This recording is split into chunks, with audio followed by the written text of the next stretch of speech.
we go.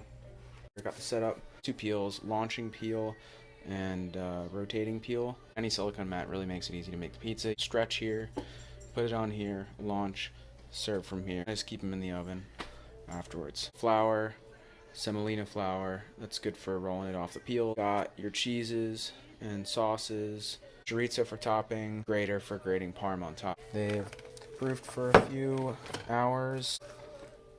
Now they're all fluffy. Dough ball 2. We're gonna go face down, get some more uniform base.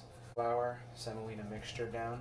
We're gonna press in the center, make a little hole like a divot, slowly rotate, push out from the center to the edge, pushing the dough into a stretched form.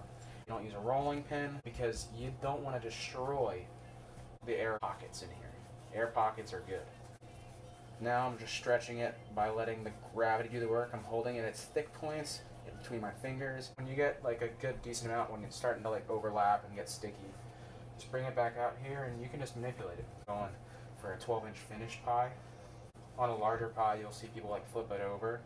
You don't need to do that on a small pie like this. Some semolina on the paddle, evenly distributed. We're transferring this on. So we're going to use our hands and not our fingers. That was laying across some toppings. You want to put just a little bit under what you anticipate. So that's actually probably pretty good. It's a little liquidy.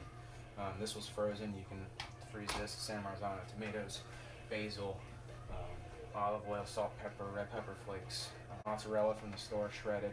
Pre-shredded has flavors and additives on it, so that doesn't stick. So it's not as good.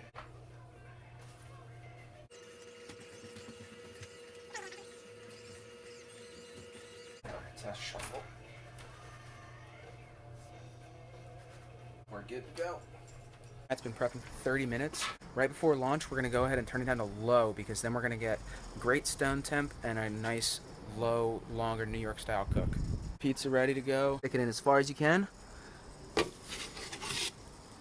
takes 60 seconds total of cooking time, 15-second rotations. And you can kind of see the backs puffing up a little. First turn. A nice good third of a turn.